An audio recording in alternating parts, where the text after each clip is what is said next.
It was evolving from a very, remember, we lived in the area too, right? So all our neighbors were in their 80s.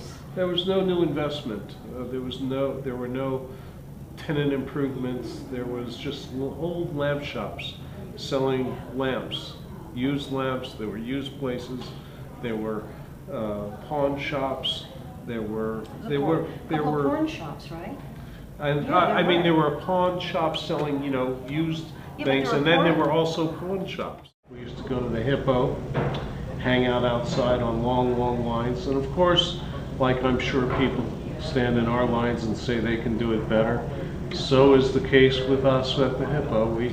We stood in that line and always said we could do it better, so eventually we found this sort of semi-dilapidated building in foreclosure on Central Avenue. Where we're And, sitting today. ceilings were half caved in. And we thought, okay, it's a reasonable price for $84,000. We happened to be traveling in LA area, found this place outside of this restaurant called Chianti's where we had just eaten dinner. Afterwards, we were looking, of course, for dessert. And lo and behold, right across the street, there was a Haagen-Dazs ice cream. And there was a place that called itself Double Rainbow next to it.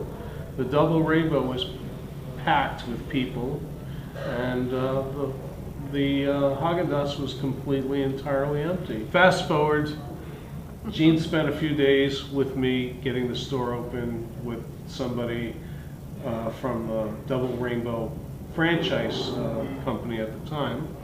We opened it, and after about a week Gene was gone, I found myself in this place by myself. And one thing I did know, I'm very entrepreneurial, and I always have been, and that is to listen to what customers are telling you. They really love the ice cream. We started out like a Baskin Robbins with 31 flavors of ice cream. Though when we started in that first year, we found some of the old guard businesses were very, very angry at us, very angry, and they were preventing us from growing in that we had a limit that was attached to the available parking outside on the streets of Albuquerque, and that we were limited to 40 seats. And we immediately pushed our envelope to 60 or 70 seats. We're lawbreakers by nature. And we had some of the old guard very aware of what our seating limitations were. And they would come in and videotape our place, and then they'd call the city out, and the city would give us a $500 fine. And daily. So anyhow, we hired this wonderful man who used to be the zoning hearing examiner. He had retired. His name was Lloyd Barlow. He's still alive. it was called A Fight for Water Rights. One of the Yeah, but you're reminding that we were the pioneers. It was a war. The other businesses thought that the parking was so severe at that time, which we didn't consider it to be at all. Nothing's changed. It's still worse. Now it's severe, and now if anything, it's severe. But 28 years ago, they said it's water you have to walk rights, 6 feet out of your car. and it's severe. And so what happened? we hired this guy that was the former hearing commissioner, examiner, named Lloyd Barlow, who had just retired, and he did a bunch of research, and he found that there wasn't any parking code until 1961 in Albuquerque. And Nob Hill has turned into an eminently more exciting little neighborhood because of that. I think it could not have been as exciting or rewarding place for people nearby to live. So I think all in all was good. That's as much as I'm going to toot. But there's more battles still coming. So when I moved in, there was still some what they would call the seedy, shady side of Nob Hill around. There was a place called Harris Newsstand, which was visible from the bar at Nob Hill Cafe. And I think as the neighborhood got busier, some of those places moved out. We could use a pool in the neighborhood. Wouldn't that be nice? Did you ever see the pool at the bottom of Tom Young's?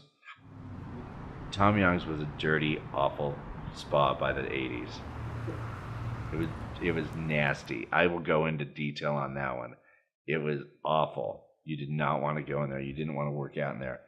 And they really pushed you. Like they had a guy out there looked like a villain out of a Popeye movie. It'd be just like, come on in, get a membership. Would say inappropriate things to get you memberships. And you'd go in, and it was run down. It's why it's not there anymore. It just needed to go away. But that swimming pool, which all I know is that they filled it in with like furniture and covered it up. May 25th or 26th of 1986, Hands Across America. Do you remember Hands Across America? Nob Hill was crazy. I had my tanning salon at the time. And when they were starting to do the line, I had people tanning. I left them in the tanning booth, and I ran down, and we all held hands and watched it go. And you looked,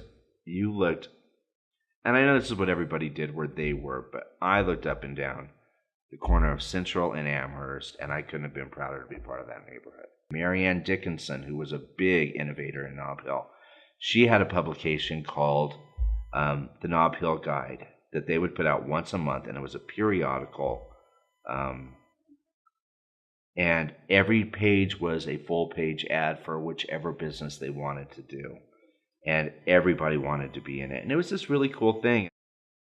We looked at Albuquerque as a place to come to, and we realized that we had been coming down for some performances at Pope Joy, saw Laurie Anderson and said, well, boy, that must be a hip town.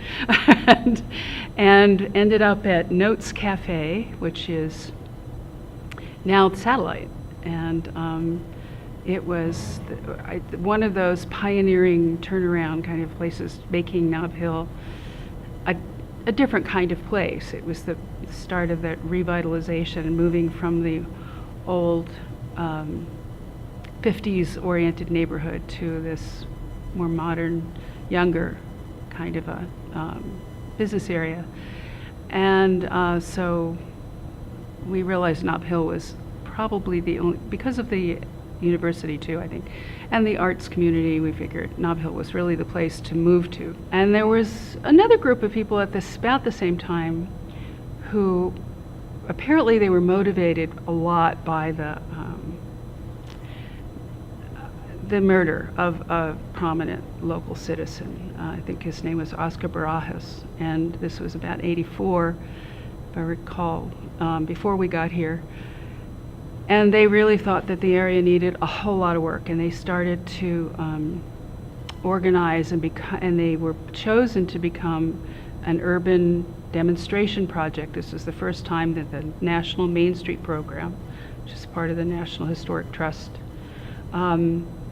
decided to do an urban commercial section. We started a publication, we just did, let's see here, we proposed to the businesses that the pioneering businesses in Nob Hill, to do a piece that was sort of a very, I don't want to say trendy, but it was something that was being done in other places, a full-page ad in a tabloid giveaway publication. So it's an advertiser, so it's strictly advertising, but it was so graphic and so interesting. We did all the ads ourselves. Nob Hill Cafe was the precursor, the first time that there was a upscale cafe like that in the Nob Hill Shopping Center, which had just been remodeled and really heavily invested in by Jack Pickle and his partners.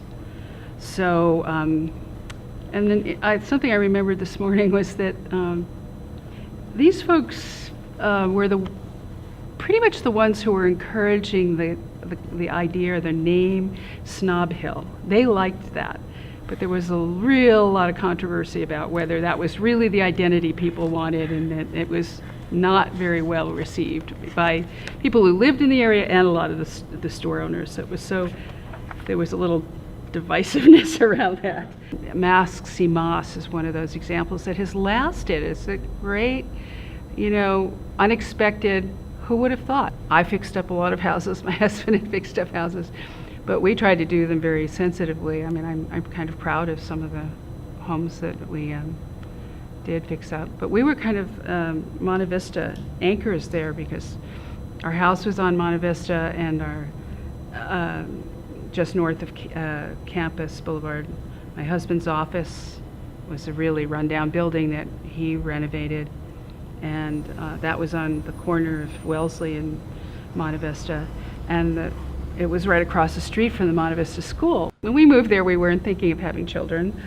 It wasn't on our minds, and Brendan came along, and he could walk to school from home. It was a half a block walk to Monte Vista School with marvelous teachers and a marvelous kind of environment, learning environment. It was very important to have a group of folks who could work with both the community, the neighborhoods, because you know, when we were working initially with Main Street in the first place, the neighborhoods didn't really see any reason to be engaged in the Central Avenue business corridor. To them it was, they didn't even think of going there to shop for the most part. And to really connect those and weave them and have them feel that, look, if this is a bad district, and there certainly was, and a lot of, I mean, you know, I remember the time when there were prostitutes fairly regularly up and down Central. It was, there's been a lot of progress in that, making it, of the local community feeling comfortable and attracting people from other parts of the city, because it did not have a great reputation when I first moved here.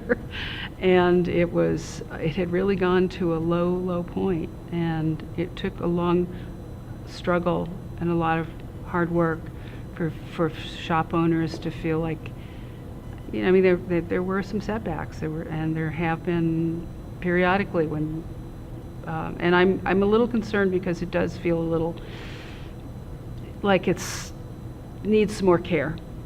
It feels a little shabby to me. It feels a little like, but there's also a cycle that's happened that I don't know that people always recognize. The people that were in business 25 years ago, 30 years ago here, are done with their career. They've had a long business career, and it's, you know, after 25 years, you really had enough of retail.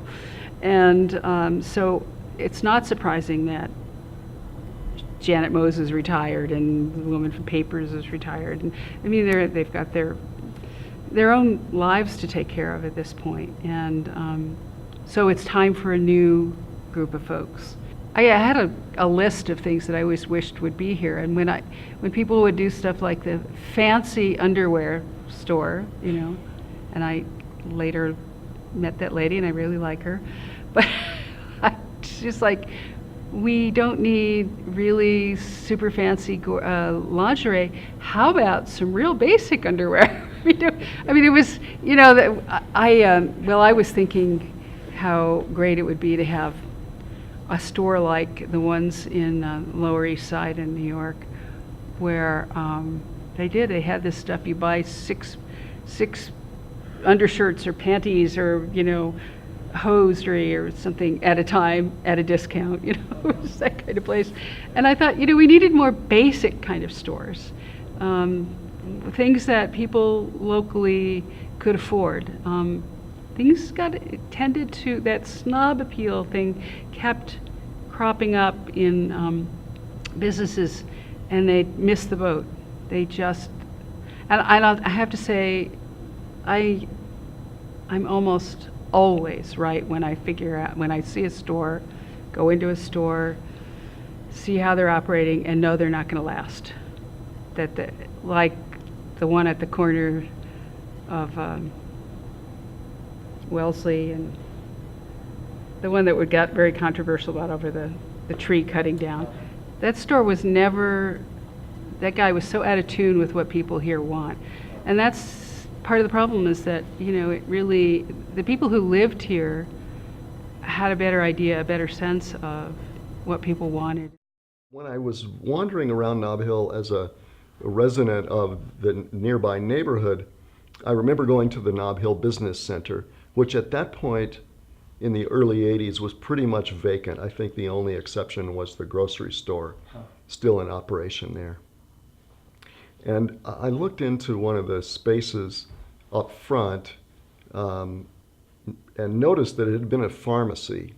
But it was clear had been more than just a pharmacy. It was actually a place that sold cosmetics and that sort of thing, because on the walls inside were some very nice neon signs with designs of major cosmetic companies, Max Factor and that sort of stuff. And I was struck by how classy they looked. They weren't lighted or anything, but they were very nicely done. And there was a whole array of them, and I thought, this was a really upscale store at one time. When I took that job at the city of Albuquerque in the planning department, and the position is called Historic Preservation Planner. So that's why I got the job. That was my area of emphasis in my career at that point.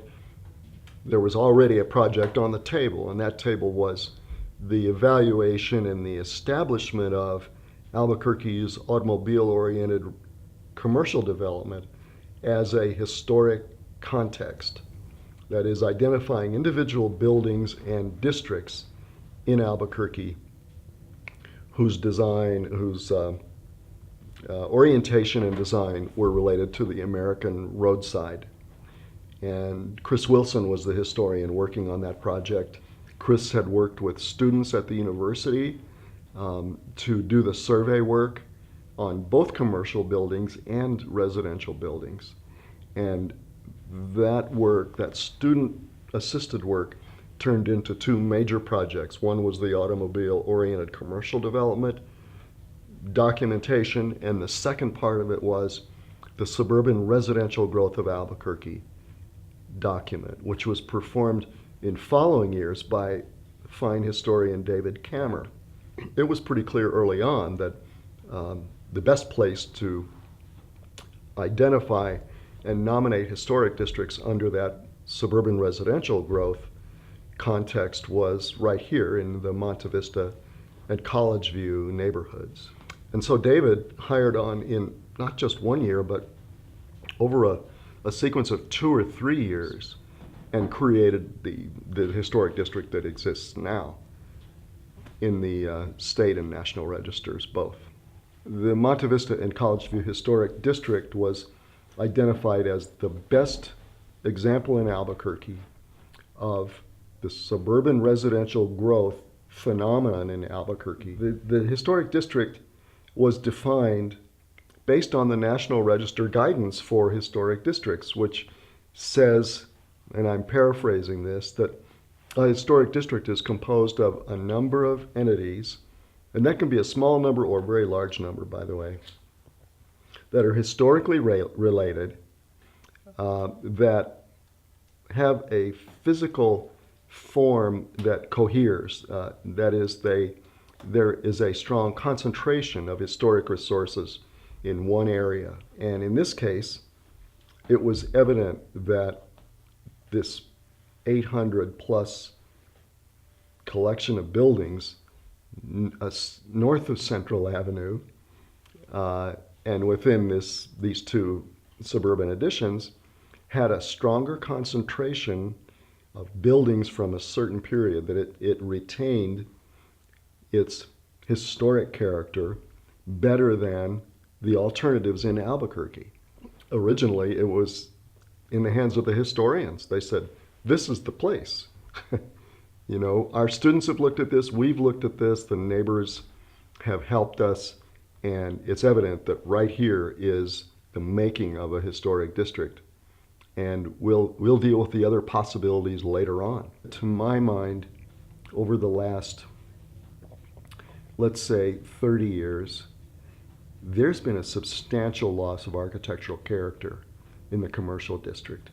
And it has to do with, in some cases, little remodeling after little remodeling after little remodeling. And it's almost unavoidable in a place where there isn't any sort of design control, because you know the nature of the place is that you have a fair amount of turnover in businesses, And a new business coming in is oftentimes going to want to establish its own identity. And in some cases, the identity that's been established out there is really kind of, I think, contrary to the subtle but exuberant design quality that was existent in almost all the buildings in 1985, say. In 1985, before Nob Hill started to revitalize, the original character of most of the buildings was intact, and there was a lot of beautiful but simple, relatively simple brickwork, tile work, stucco texture, variation in materials from one building to the next, to the next, to the next in the neighborhood. And these days, a lot of that has sort of been blended in, stuccoed over or painted out, and in other cases actually replaced with what have to be described as garish remodeling jobs. And I think that's one of the things that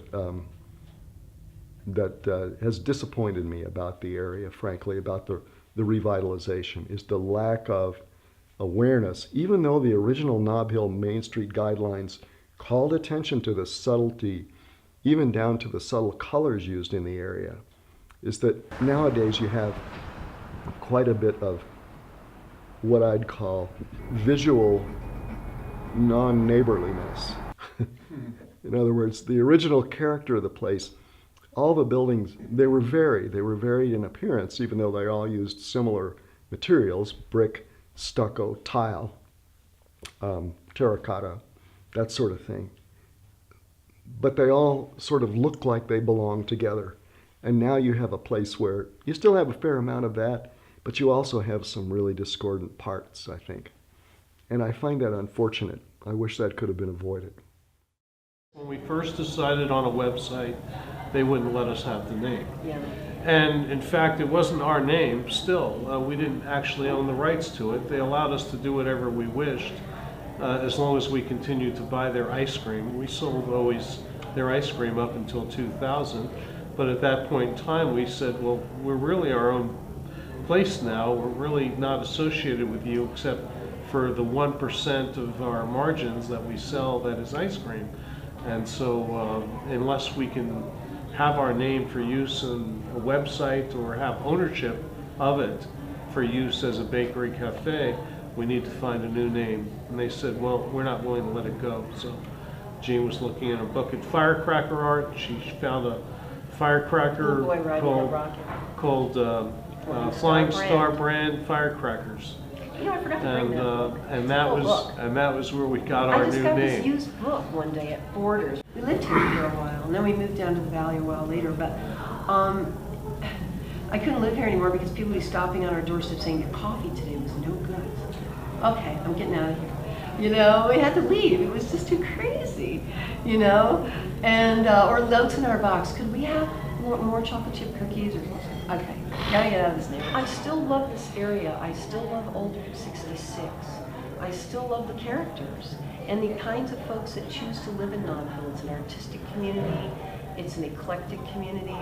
It's tied to the university, which is important. It's still the only community, just about. It's the only original walking Well, in downtown. district that there is, Downtown. as well as downtown. The corridor. I'm now There's talking about the nothing- corridor. There's nothing else in the city that, other than a commercial development with music that's piped in and artificial, The manufactured lights that make it experience. seem like daylight. The manufactured experience. This is the only thing that's more real. Let me say it. I hate the manufactured experience. Nob Hill's been like an incubator. That's one of the things I think is the current spirit of the neighborhood too, is for better or worse, it's an incubator. When it was a cheaper rent district, and this is one of the issues right now, it allowed small businesses to take a try. We love Nob Hill. You asked me how I felt about it. It's a mixed bag. I do love this area, and I think without Nob Hill's energy and uniqueness and the whole corridor, I really need to link the corridor now, Albuquerque would not be anywhere to live at all.